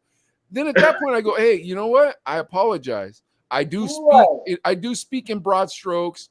And if that hurt, I apologize because I didn't mean it that way, but I'm a man, so I can apologize. I can own up to it. Okay. But when Franklin, who won't send his kid to city school because there's too many black kids, you know, is the one judging whatever it is that I said or whatever I thought, I'm like, I think we're good. I think I don't really need to hear about you. If for me, like I had a slight joke about it, but I just scrapped it. The whole Latinx thing. I was about to ask you about the Latinx. Nobody says it. No one. Well, if you ask, I mean, there's no way in the world we can ask every single Latinx person, if you will. Like, well, did that bother you? Like, you know, like most ones I talked to were like, no.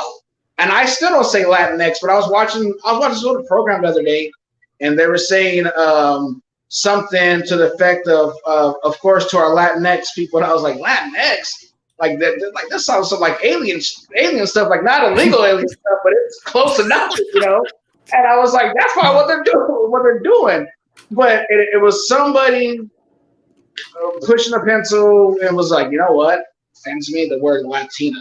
And it's like, you know, I would never say Latinx, and that's no one will that I'm familiar with. And trust me, like my brother and sister are half Mexican. I grew up around nothing but Mexican people. You know what I mean? Like I've yet to know anyone, and I have a friend who's Mexican and he's polyamorous. So that's how like unusually not traditional this fellow is. He wouldn't take the Latinx term. You know, he'd be like, no, it's.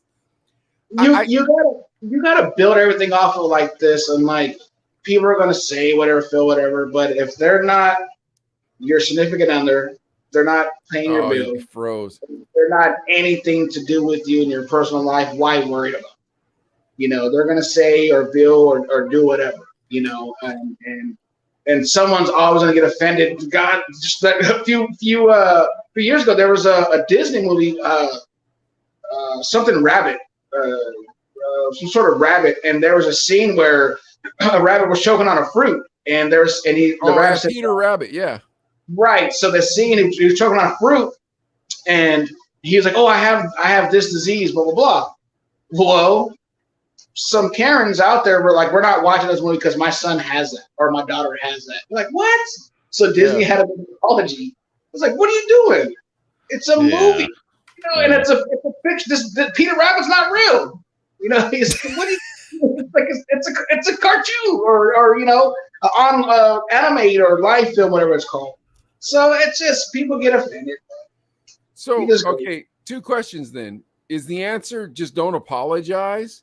One, that's my first question. Second, how do you deal with the comments on social? I just kind of like whatever. If I'm posting something that's offensive, or feels like, or people get offensive, like I do a lot of like sports trash talking, or just like jokes about like guys and girls in relationships like that. And so of course someone gets offended. I had a joke about a girl going back to her baby daddy 19 times, and some girl was like, "Well, this and that." You wrote it. You know what you're saying and what you're doing. There's consequences to what you say sometimes, but then again, why should you apologize for everything you're saying? Now, don't get me wrong. If I was writing something that was like completely out of line, racial, hurtful, rude, ugly, I'm like, well, then there's something to cry about. But if it's something that's minor, then why are you always going to apologize? Why are you always going to walk on eggshells? And I hate it. I hate it. But, also respect one another.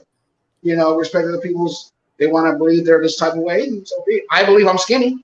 That's how I. You identify as skinny. It's not true, but Hey, it's your truth. Don't say that's not true, or else you're a MAGA guy. You're a MAGA person. That's the next thing. It makes me mad if you disagree with a white liberal and they call you a MAGA person. It's like, look, bro, I don't like the guy, but you're making me like the guy because you keep bothering me about him. Now leave me alone about him and start acting normal and don't speak for me. I was so glad that Stop Asian Hate thing only lasted a week. I'm like, oh, thank God, because I was just when you start seeing the white liberals come out, you're like, bro, please don't, please stop, don't say, don't, and then they start doing the thing. It's like in origami. And I'm for everybody. I don't really try to me, like not to sound cheesy, but everybody's human, and that's just how it is, But I kind of get where you're coming from. It just, but again, like I know for a fact that DC releasing these pictures for the whole comic thing, it's going to get a lot of backlash somewhere, somehow. I think it's already getting backlash. Yeah, here's one quote as too. Much backlash is the Latinx, Latinx, whatever. Go ahead. Yeah, one comment from a Twitter was, "What DC did with that Green Lantern cover is terrible and problematic, but I am craving tamales pretty bad now, so I guess it's complicated." So what does he do? Like throw tamales? What was the purpose of that? Like, if you had a good reasoning, like was that part of his weaponry? He drove past a Walgreens, man. There was a lady out there with the cooler. She has some bomb tamales, bro. I can't be mad at him, man. He's all, yeah. He's not afraid to go to the hood, is what they're saying. They're like, look, man, he goes to the hood as well as goes to the regular. Because you can't buy tamales in the regular neighborhood. You have to be in the hood if you're buying tamales, some sort of hood. I always say I'm not eating no Mexican food out of a restaurant who don't have a fly swatter close to them. Exactly. Or one of them light things on the top. Yeah. Bug zappers. Or one of the ones that catches them with the tape. Little sticky one. Yeah, the orange one. Yeah, the orange one. And you don't even think about it either. You're like, I'm eating my East Coast and look at all those dead bugs.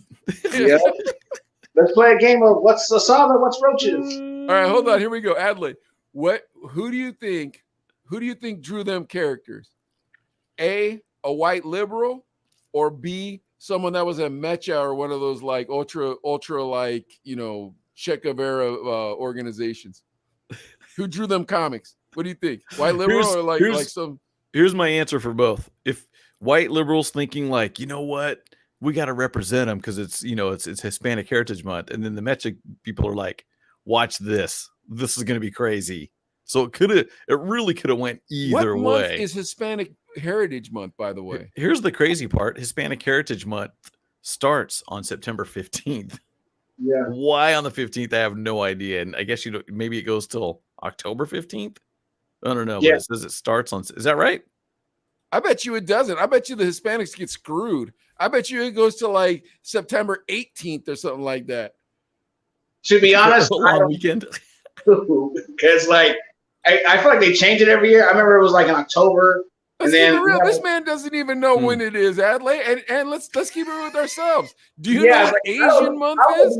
Because like they could say it's in October to January. I'm like, oh, that's cool. And then next year, like it's switched. I don't know. I mean, there ain't no free days off on it. That's why you don't know. If there was like Father Junipero Sarah Day, I don't know because I'm Hispanic. I'm always working. So it's like, but I'm telling you, if there's like Father Junipero Sarah Day, you get the day off. You know, but everybody is kind of the same way they said it. Everybody's, how Hispanics are this and that. But come Cinco de Mayo, and everybody is Mexican. Everybody's Mexican.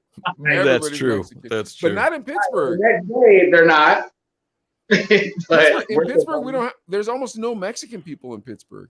It's crazy. It's less than 0.2%. So it's not like Cinco de Mayo everywhere else. Yeah, isn't that crazy? It's just May the 5th out there. Yeah, but St. Patrick's Day is huge here. Everybody's Irish, just like everybody's Mexican in Cinco de Mayo. You know what I mean?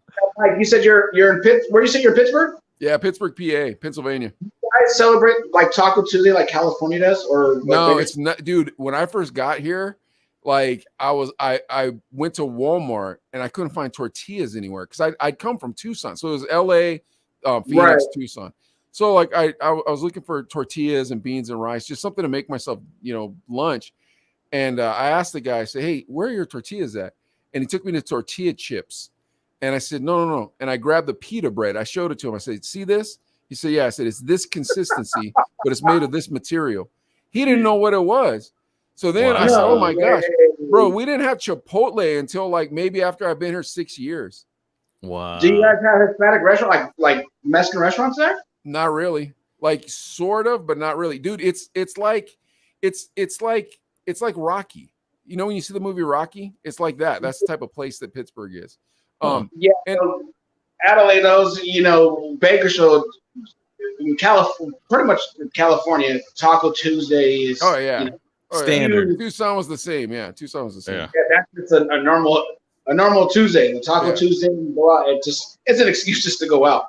Yeah, tacos and Well, and then you've got fun. all the Rally Bertos, the little hole in the walls with the cockroaches that you get the 5-roll tacos for $2.50. Like, yeah, and then the horchata, you're like, I don't even know what this horchata has in it because if it's rice milk, then God bless me for buying the right thing. But it is delicious right now. It's pretty much rice milk, but it's like times 10. Yeah, sometimes it's super watery. You're like, I don't know if this is horchata or whatever. But come on, Adley, you didn't answer this question. You think what do you think? Ernesto, you think it was a white liberal, or you think it was like one of those dudes that like went off to college and he joined one of those militant groups like Mecha? I think a little bit of both. They could have been two different people who did that.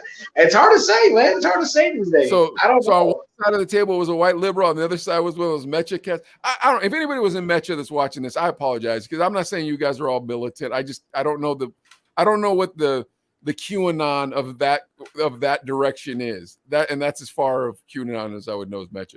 But yeah, people are going like that, like who I'm talking about. Those, and they're usually young and optimistic. And it's like, you're not going to be a senator, so just get used to doing whatever it is you do for a living and leave me alone. Yeah, it's hard to say on that one, but it can go either way. It's a coin toss. It's hard to say, but I do know safe answer. If those are real comics that are coming out, I'm buying them because I'm curious on what the storyline is for them. Oh, dude, it's going to be a train wreck. It's going to be a train wreck. Here's how how you do, like how you integrate race into comics. You do it like that Miles Morales guy that they did with the Spider-Man thing, and you make him his own thing. Yeah, you don't make Captain America die and then come back as a Pakistani American. It's like, no, look, you guys were racist for thousands of years. And we knew. In fact, to this day, when you meet a white person, you kind of in your mind are like, please, Jesus, don't let this person be racist, man. When you find out they're not, you're like, oh, thank God, this is my homeboy now. Word, dude, I love Brandon, man. That's my dude. You know what I mean? Like, Okay. You can't erase it by putting Taco Bell in a freaking superhero's hands. Like, we already know, man. Real quick, how do you guys think it would go over? Do you remember? You always remember the Chihuahua, the Taco Bell dog? Yeah. Yeah. Oh yeah. Remember Yo the quiero Chihuahua? Taco Bell. Yeah. Yeah. How do you think that would go over nowadays if they were to do that? We do this all the time. I feel like they might be able to pull that off, but Long Duck Dong, I'm wondering, like, dude, he's still on the Universal tour, dude. Long Duck Dong still shows up on the Universal tour. Really? Yeah, popping his head down. What's the happening, hot stuff? And I'm like, Sweet it's 16 2020. Yeah, Candles, 16 candles. Yeah. Really? Yeah, dude, on the Universal tour, Oh dude. my When you're at gosh, Universal dude. Studios in Los Angeles, when you're taking the tour, they're like, movies they made the years, and it's like 1970s, and then they show the 1980s, and there's the old donger, bro, popping his head down, letting everybody know he's chinky. He's like, hey man, Oh my gosh, children are dude. here, man. Come on. Oh, jeez. But anyways, yeah, I don't know. The Yo Quiero Taco Bell, I think they could do it. You know what? I bet you this is how they could pull it off. If he was more fluent in Spanish and like Antonio Banderas did the voice. Huh. I think it was a girl, and I think she died recently. The dog. I think the dog lives like 18 years old. Oh wow. Really? Yeah, Oh, wow. I think she died like last year or a couple years, but every night I was entertaining. But I think nowadays people would have a fit, But Yeah. I liked it. Would you be offended if they did it? Yeah, hell no, I would love it. I love Taco Bell. I think the problem is, Well, tonight I'm kind of hungry. Ernie, how old are you? I'll be 39 October 1st. Okay, yeah, so you're relatively close to Gen X. I feel like Gen X is like, we're done. We're done with all your political correctness. We're done with all your horse crap. If you want to believe in whatever you want to believe in, that's fair. But if I tell you I don't believe it, you can't be mad at me and then call me a Trump supporter. You have to, you just have to accept, I believe what I believe. You believe what you believe. Now leave us alone and stop pretending like you gave a crap in the beginning. And they keep going, we hear you. Now here's Mexican Spider-Man. And it's like, bro, I don't want to see that. Like, you know what I mean? Like, this is Peter Pequeño. It's like, I have to get my phone charger. but don't you guys, it's all good. but don't you guys agree with me that I honestly, God, feel like the answer to this whole racial problems that we have in this country is this: stop being sensitive, one, and two, stop being inclusive. So in other words, look, there should be more than 10 famous Black people or 10 famous Latino people or 10 famous Asian people. And Asian people and Mexican people get the shaft when it comes to famousness. Like Indian people and Black people, they have a lot of them, dude. There's not very many famous Japanese famous people. There's not very many Thai famous people. And if they are, they got to know Kung Fu. You know what I mean? And if you're Mexican, you got to be a cholo. It's like, no, dude. Can we just be like the guy in the office? Because when you go to a regular office, there's a ton of people who aren't white, Yeah. God, there was, I can't remember the name of the movie, but it was several years ago. They tried to do like a Hispanic Mexican superhero. I think that one was called Naked Cheerleader Kills the Zombies. Is that what's the one? No, it wasn't that one. Oh, sorry. God, what was it called? It was like, I can't remember, but George Lopez was one of the main characters in the movie. And he was like, you're like one of the lines was like, you're like a Mexican Batman. And I watched the movie and it was one of the worst things I ever watched. I was like, was that Lava Girl? Was that Shark Boy? No, it's supposed to be like a real Hispanic superhero, and it just flopped. It was like they showed again a bunch of Mexicans on the corner and they're shooting dice and they're drinking or whatever the hell they're doing. And then this superhero guy comes in and they're like, oh my gosh, it reminded me of like, oh my gosh, here comes Batman. But they said, God, what was his name? Look it up. And it's with George Lopez in it. And he's supposed to be like a superhero for the hood. But it's like legit, or is it like a comedy? It's a legit movie. Oh, and my I gotta look this up. Yeah, I'm not watching that movie. All right, Adley, what's our next story to get that racist taste out of our mouths? Now, the Abercrombie sparks tweet storm over normalizing obesity. I like that one. Want to do that one? Yeah, let's do that one. Okay. Let's see. Now, a consumer-generated image of a plus-sized woman posted to Abercrombie and Fitch's social media account ignited a debate on whether the retail company was, quote, normalizing obesity and unhealthy eating habits in the name of body diversity and inclusion. The image was initially posted last week on the company's Instagram account. It went viral over the weekend, with Twitter commenters offering overwhelmingly negative reactions. Quote, new Abercrombie and Fitch ad just dropped. This season, they are featuring diabetes and heart attacks. Oh, my gosh. Woo. Another one says, quote, she has a pretty face. Too bad society told her not only was it healthy to look like this, but it was also brave and empowering. Whoa. Wait, do you guys know the picture that they're talking about? I'm looking at it. You guys Have want me you to share seen it it, real quick? Ernie? Have you seen it, Ernie? No, I want to see this. Show it, Adley. Yeah, you got to see it. They had didn't they upload a fat woman? They couldn't just.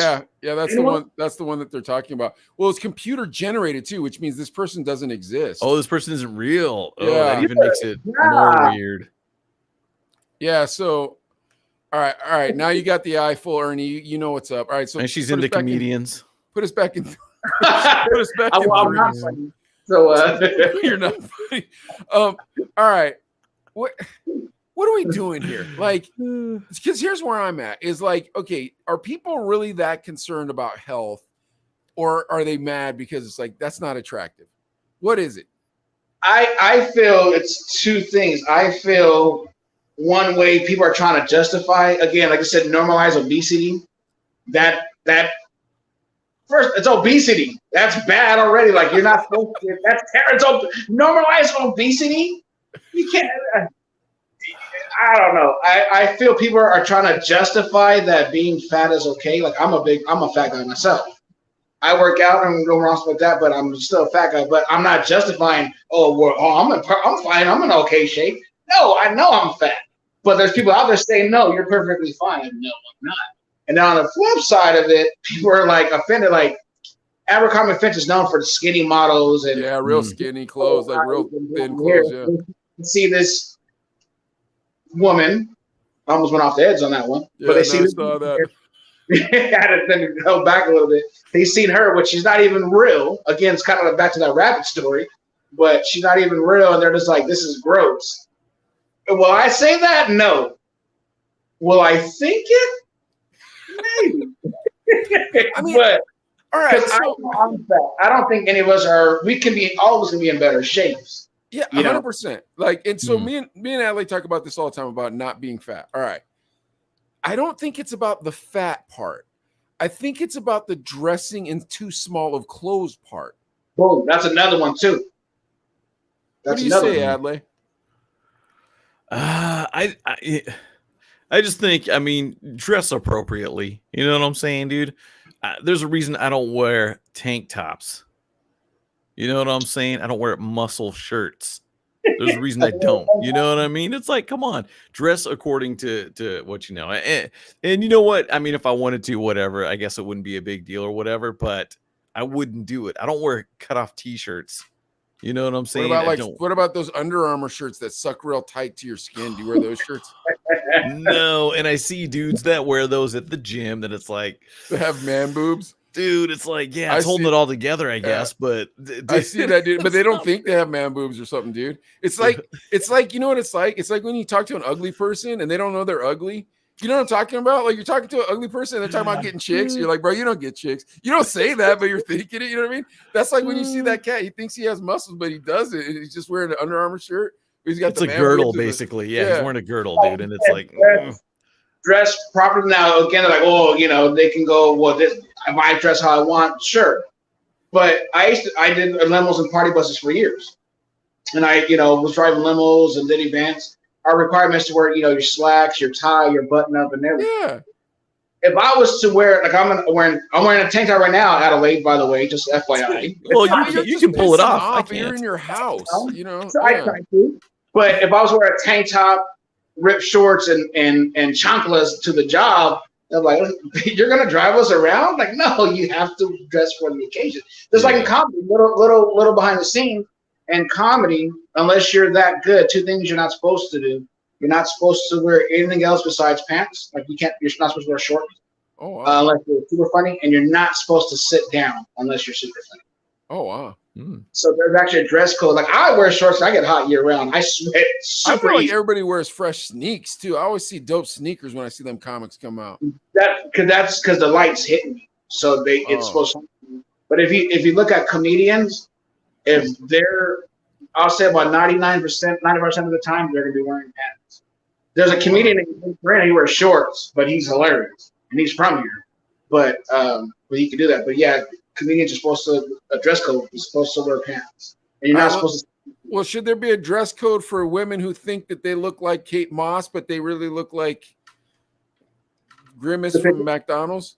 Like I mean, how does this work? I don't understand. Like I was at the university, so the university is pretty close to my house, University of Pittsburgh.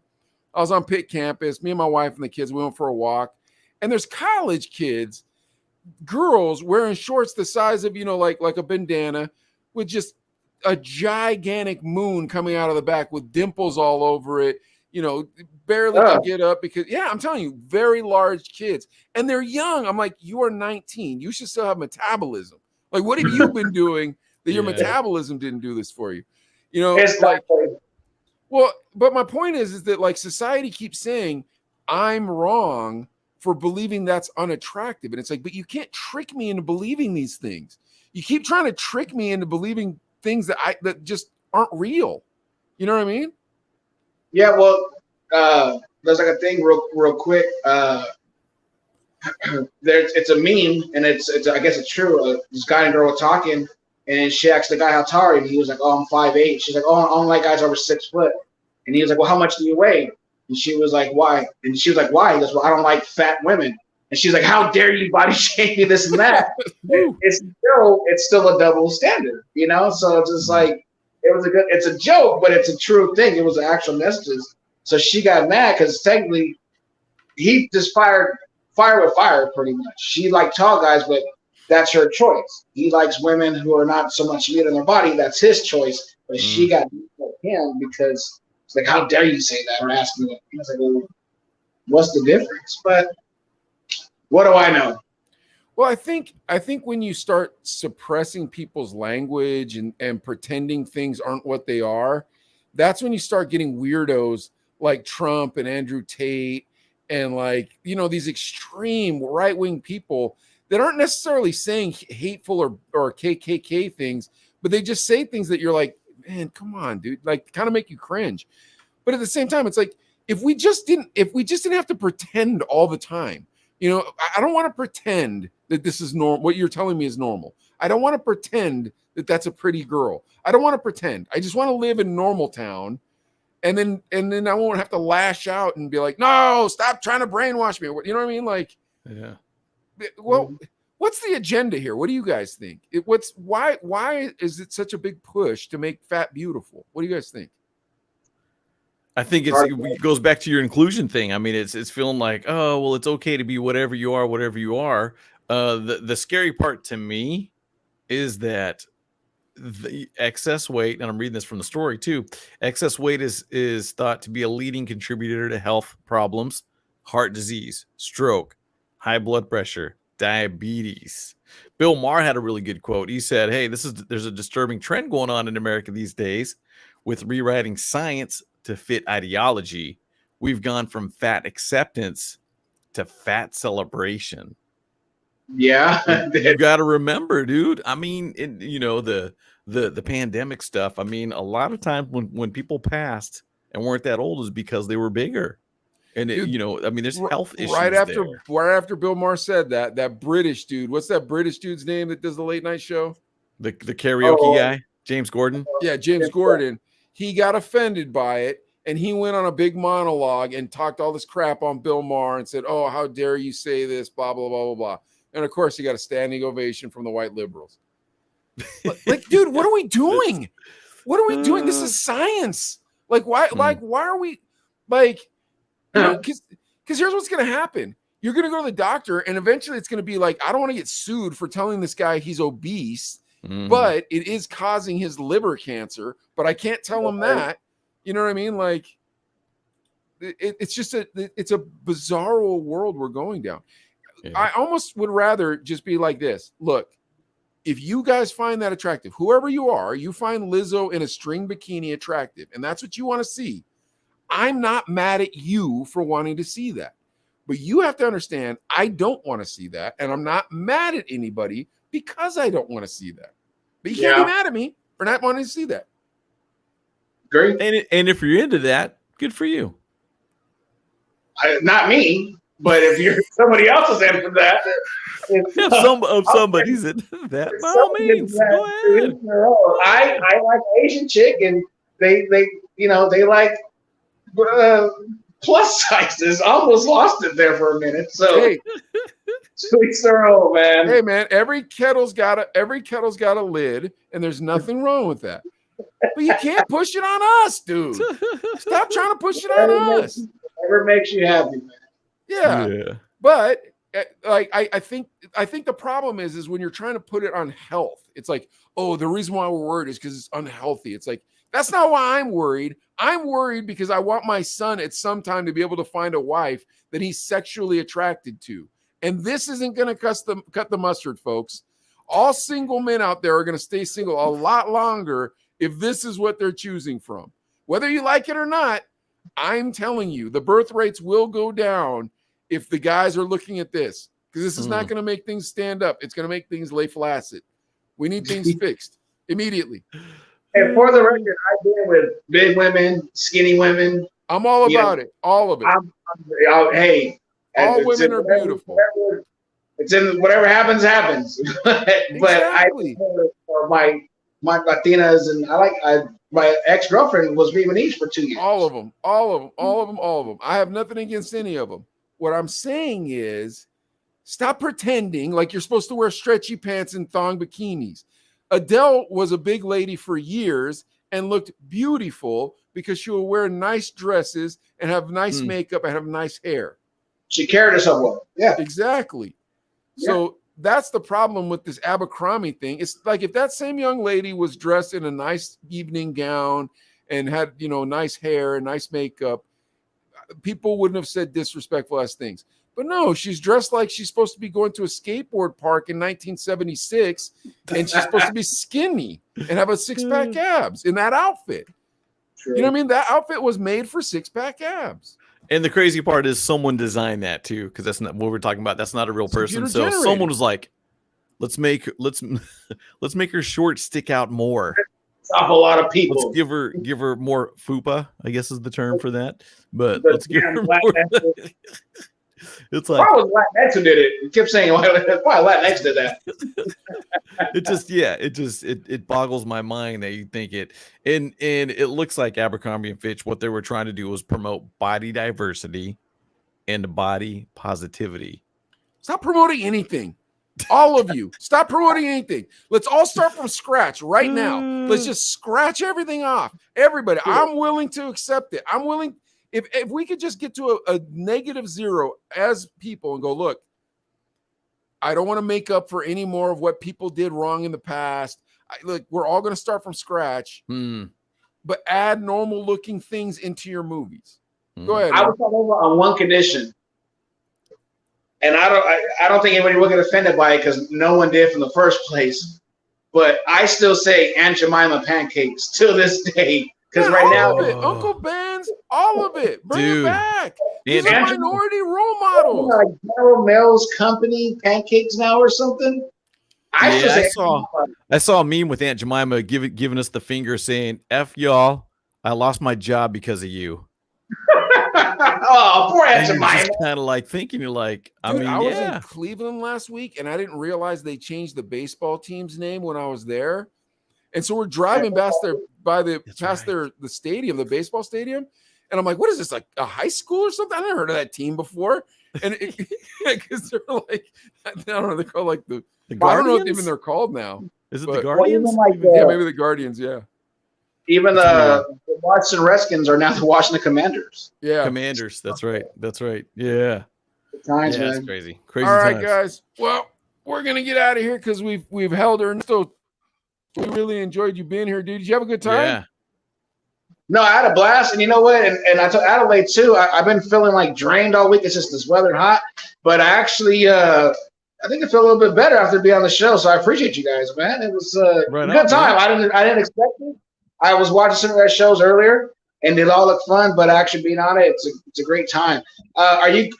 Before I let you go, are you guys going to? Are you going to? I know Mike's not, but you be at Village Fest, right?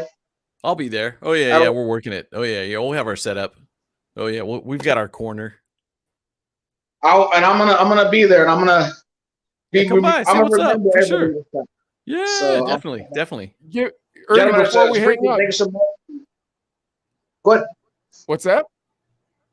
No, I said go ahead. I said before we hang up, give some shout outs to all your homies, and then we'll get out of here.